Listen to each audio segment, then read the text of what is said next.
Infertile CEO's one-night stand with gorgeous black beauty leads to triplets he never expected. A miracle, warm welcome to Beyond Color Stories. I'm your storyteller, James, and I'm truly honored to have you with me today. Before we begin, I'd love to offer a brief but heartfelt prayer. May your heart overflow with peace. May love walk beside you each day, and may every storm you face leave behind a sky full of grace. Even in your darkest hour, may you always find light, and may stories like this one remind you that love is alive, still possible, and waiting for you. Thank you from the bottom of my heart for keeping this channel alive. I hear you, your stories, your comments, your encouragement. They've carried me when YouTube's algorithm didn't, but I still need your support. If you haven't yet, please subscribe and turn on the bell. These stories of healing and hope deserve a place on your screen every time. All right, enough waiting.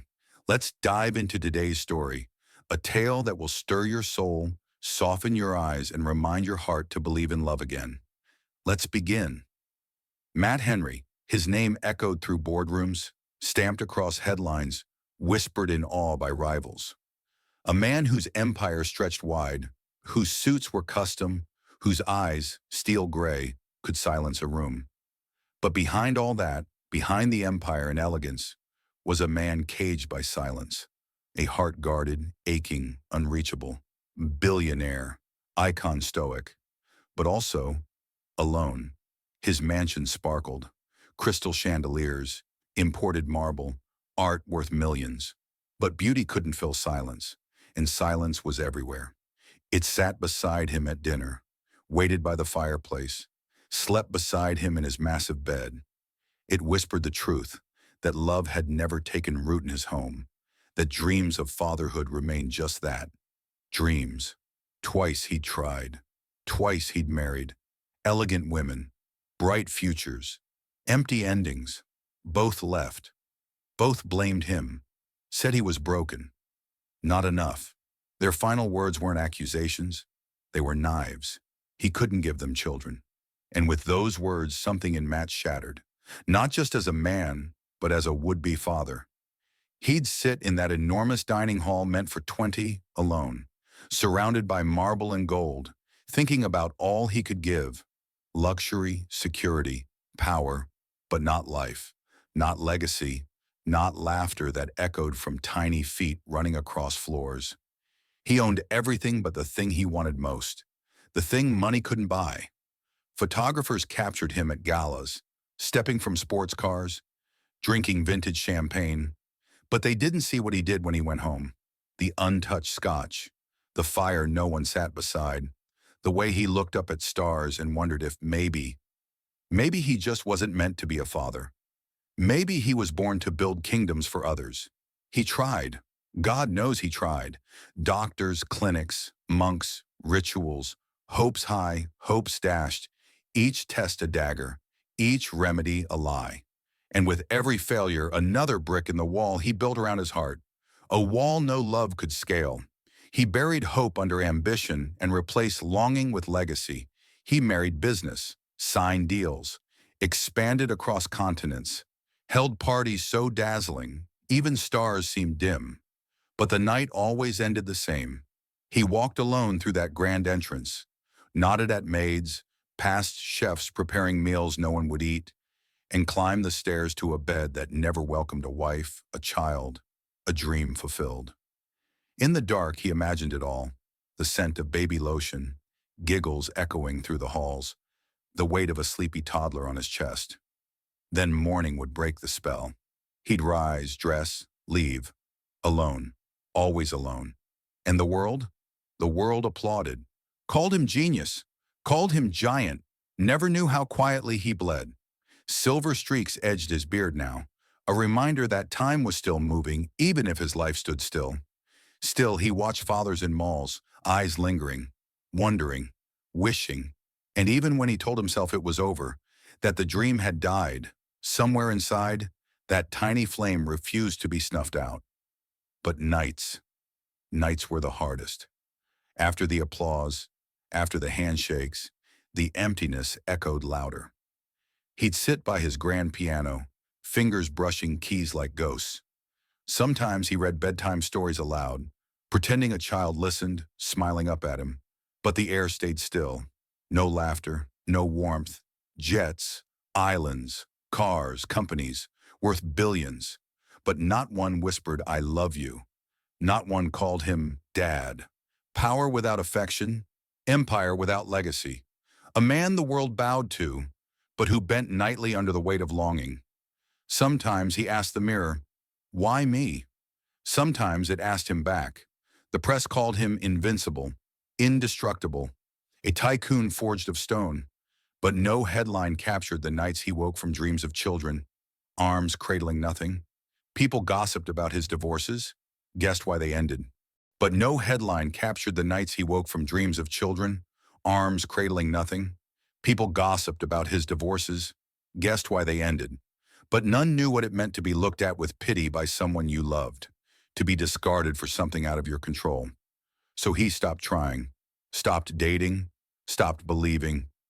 Love was a fable, fatherhood, a fantasy.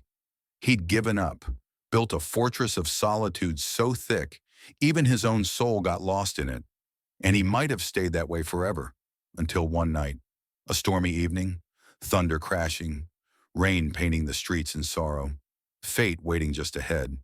He was driving, alone, fleeing yet another engagement party, smiling on the outside, drowning on the inside.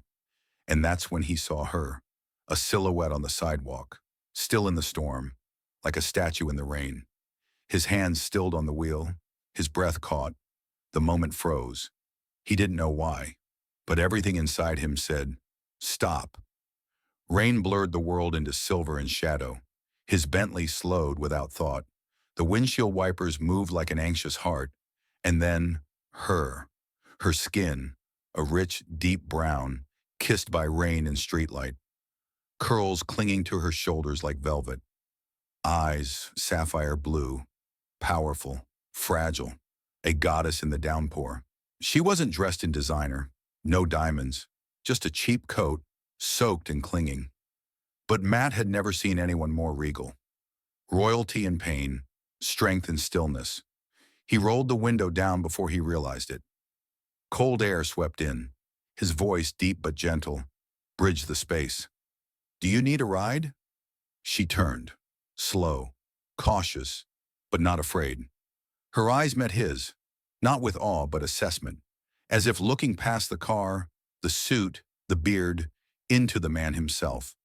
And they stood there in silence, measuring something neither could name, until she spoke, voice soft but proud. "Why are you stopping for me?" Matt blinked, surprised, but the words came honest. "Because you looked like you didn't belong in this storm." Something passed in her eyes, a flicker. She nodded, barely. Walked to the door, opened it, slid in. She brought rain, warmth, and a scent that felt like poetry, vanilla, sorrow, and something all her own. He watched her, gripped the wheel. Something in the air shifted, a weight, a spark. She didn't speak, just sat, proud and silent, hands trembling slightly. He reached forward, adjusted the heat, offered a towel.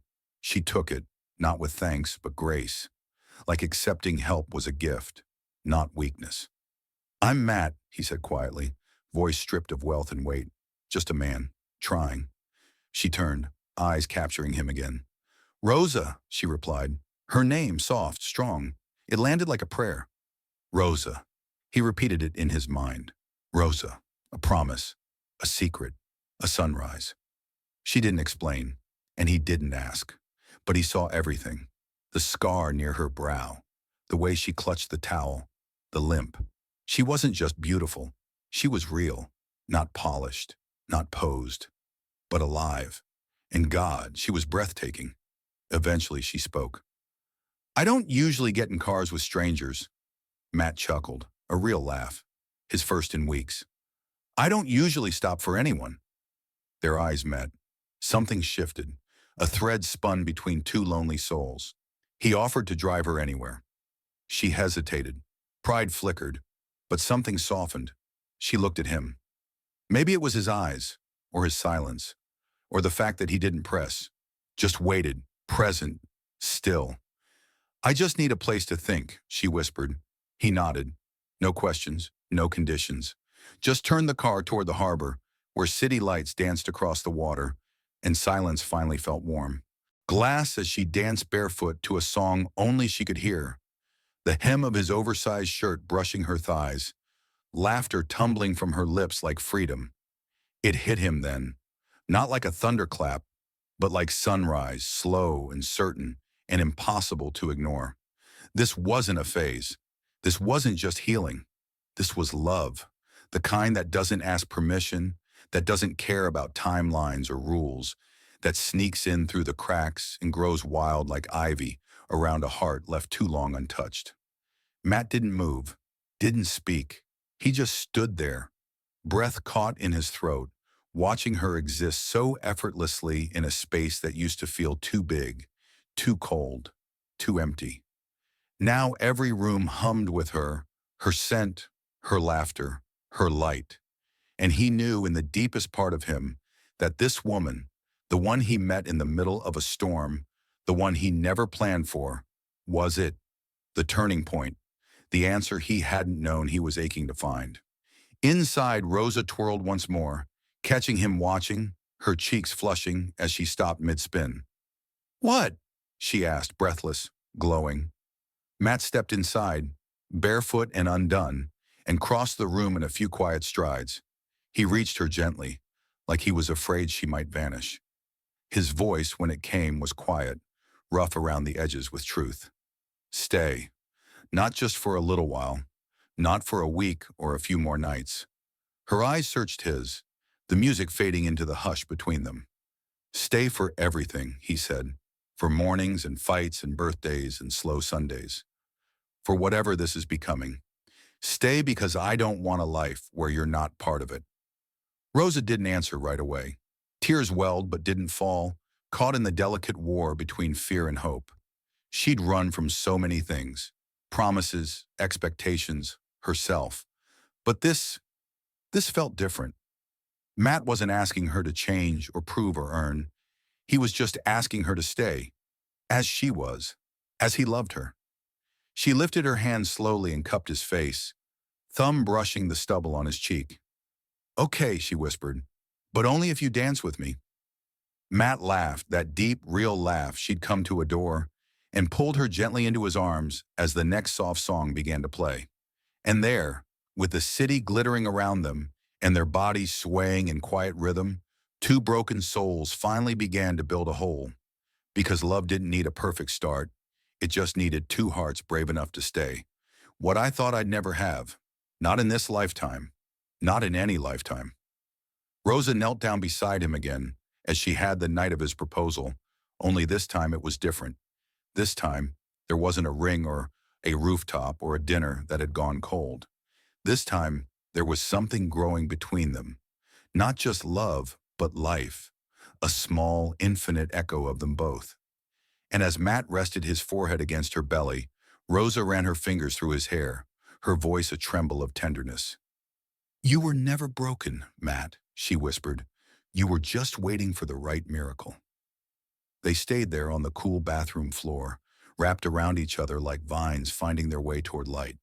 And outside, the city stirred. Buses, car horns, the hum of another weekday. But inside, the world had shifted. From that day forward, everything felt new. Matt read parenting books like they were business manuals, highlighting and annotating as if understanding swaddling techniques could somehow prepare him for the magnitude of fatherhood. Rosa, meanwhile, became a kind of soft thunder, calm but powerful, radiant in her quiet strength.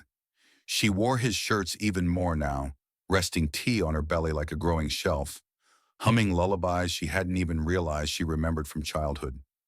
Together they built a nursery, not one designed by architects or decorators, but crafted by their hands. Matt painted the walls badly, leaving streaks and smudges Rosa teased him for, though she secretly loved them more than perfection. Rosa chose colors that felt like peace and wonder. Dusky rose, twilight blue, and soft creams like the underside of clouds. At night they'd lie in bed, Rosa's head on his chest, Matt's hand resting protectively over her bump, both of them wide-eyed and humbled by the mystery unfolding inside her. "I'm scared," Matt confessed one evening. His voice was quiet, almost boyish. "What if I mess this up?" "You will," Rosa replied, smiling. "We both will, but we'll also get it right in all the ways that matter." And that was enough. When they finally heard the baby's heartbeat, that staccato rhythm, fast and miraculous, Matt wept openly, holding Rosa's hand so tight she almost laughed through her tears. They didn't know if it was a boy or a girl. They didn't care. All they knew was that it was theirs. A piece of her light, a piece of his hope, a new beginning. Their love had been forged in pain, tempered by truth, and now it was expanding, multiplying. No longer just a sanctuary for two hearts, but a home being built for three. And every time Matt looked at Rosa, he saw not just the woman who had healed him, not just the mother of his child, but his future. Messy, beautiful, terrifying, and real. A forever that had once seemed impossible, now breathing in the space between them. And in the silence of those nights, with the city glowing far below their penthouse, Matt would wrap his arms around Rosa's sleeping form, press a kiss to her shoulder, and whisper into the dark, "I found my home, in you. And now, we're building a world." And Rosa, even half asleep, would always smile, because she felt it too. The miracle of being found, the miracle of becoming whole, the miracle of a love that kept choosing her, again and again, a warm, astonished smile. "Do you see that?" the doctor asked, angling the screen ever so slightly toward them. Matt squinted, heart thundering. "Is that... Wait, are those... two?" Rosa's eyes flew open, scanning the screen, and then her breath caught. The sonographer chuckled gently. "Yes, two heartbeats. Congratulations. You're having twins." Silence. Then, Matt let out a choked sound that might have been a laugh or a sob or both. "Twins? As in two babies? Like at the same time?" "Yes," the doctor confirmed, smile deepening. "Two babies. Two beautiful heartbeats." Rosa turned her head toward Matt, stunned joy trembling on her lips. "Matt, we're having two." His mouth opened and closed, the image of the flickering heartbeat seared into his memory. Slowly, he dropped to his knees beside the exam table, burying his face into Rosa's hand, pressing kisses to it as he shook his head in disbelief. "I don't even know how to love one baby the right way yet," he whispered through laughter and tears. "And now God's trusting me with two?" Rosa cupped his jaw, her own eyes shimmering. "That's because he knows you can. Because I do. And Matt, this man who once believed love was conditional, parenthood impossible, let the miracle crash through him like a tidal wave." He rested his cheek against her belly, now housing not one, but two futures. That night, they didn't sleep. They sat curled on the couch, wrapped in blankets, surrounded by open books and sonogram pictures and half-written name lists. Matt kept shaking his head with that dazed, dreamy grin. "I'm going to be a dad." To two, Rosa leaned her head on his shoulder, voice thick with wonder. "Our hearts were too full for just one, Matt. That's all." And he believed it. Because in this life they'd built from scars and second chances, this unexpected twin heartbeat was the loudest proof yet. Love multiplies. Always. His forehead to hers every time the pain surged, anchoring her with his unwavering calm. "You've got this, Rosa," he whispered, his voice thick with emotion. "You've got all of us. We're right here. I'm right here." Hours blurred into each other like a dream wrapped in thunder. The delivery room pulsed with urgency, but within the chaos, Matt and Rosa held on to each other like the eye of a storm. Every cry, every breath, every moment felt magnified, until finally the room filled with the sound of not one, not two, but three newborn cries. The first time Matt saw them, tiny, perfect, bundled in hospital blankets, something inside him cracked wide open. The doctor held up each baby one by one, and with every introduction, baby A, baby B, and finally baby C. Matt's tears fell freely.